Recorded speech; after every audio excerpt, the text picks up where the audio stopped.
I didn't even think about it. They have the Vikings-Lions game in here. Yeah.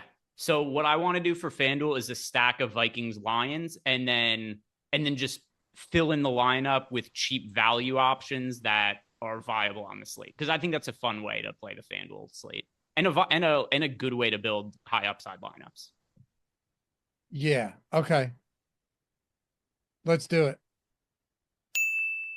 Let's go Darnold. Yeah. Darnold, Dar Jefferson. I mean, yeah. Well, let's see if we can do Darnold, Jefferson, Addison, Gibbs, or something.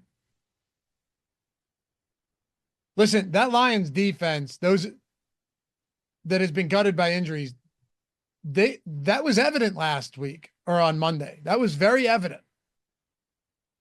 If the Lions lose this game and they're the 5 seed, it is just such an injustice with how the seeding works. Tell me, man. Tell me about it. I especially with how good of a season, but also how much like media hype they've gotten, deservedly so. And I think people would be equally shocked that the Vikings got it because nobody talks about the Vikings in the same way they talk about the Lions, except they have the same record, you know? Not only would it be unfair to either of these teams, which is going to happen. So not only would it be massively unfair to the Lions to be the 5 seed, how much does it suck to have to play the Lions in the first round of the playoffs? Like, hey, you had a great regular season. You're a top seed in the NFC. Here's the Lions in the first round of the playoffs. That sucks too.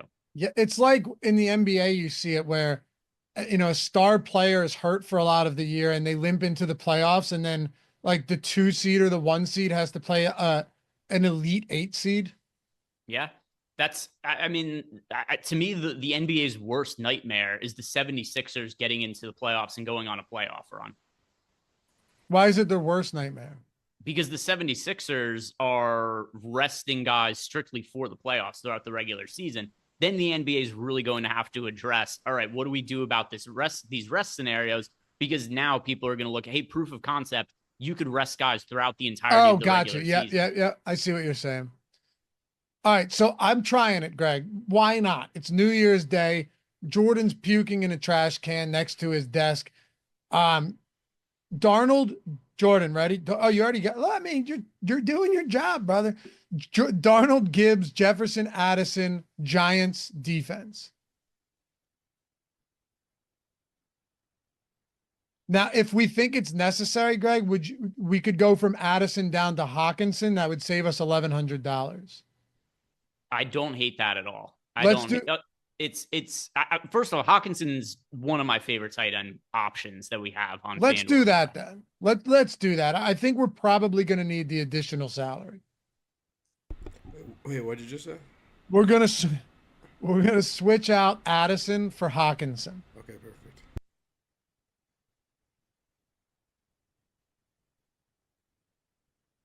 Any cheap running back? We might get Michael Carter again this week. He's 5,800.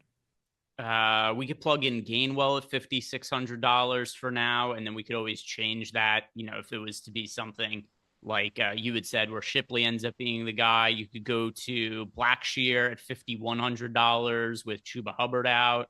Let's just try Gainwell. Okay, let's go Gainwell at 56.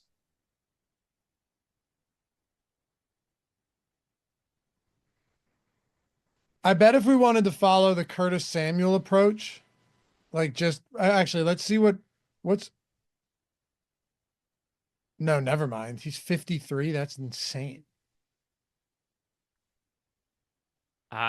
We could instead plug in. So what do we have? We got 2 spots left. We have 3 spots left. $6,300 per spot. Let's see who is. You don't even have to go that cheap, to be honest. You're probably right. Like we could go Thielen at 6,400. I like Thielen. I mean, I think at 6K we have to plug Josh Downs in. I think we have to. We could go Downs at 6K. We could go Thielen at 6,400, and then just see who fits in for the. That works for me. Jalen McMillan's a nice play this week at 61. Throw Thielen in alongside Josh Downs. And then we have 6,500. Oh, if you want, we could go Jamison Williams here. Okay. Yeah, let's do it. Let's go Williams as well.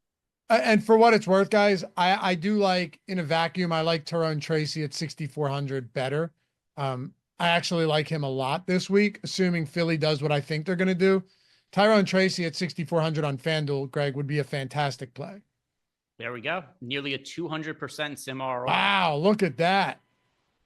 Man, you can build out full game stacks for Sunday night on FanDuel easily. And it's going to get easier. It's going to get easier by Sunday as well. Way easier.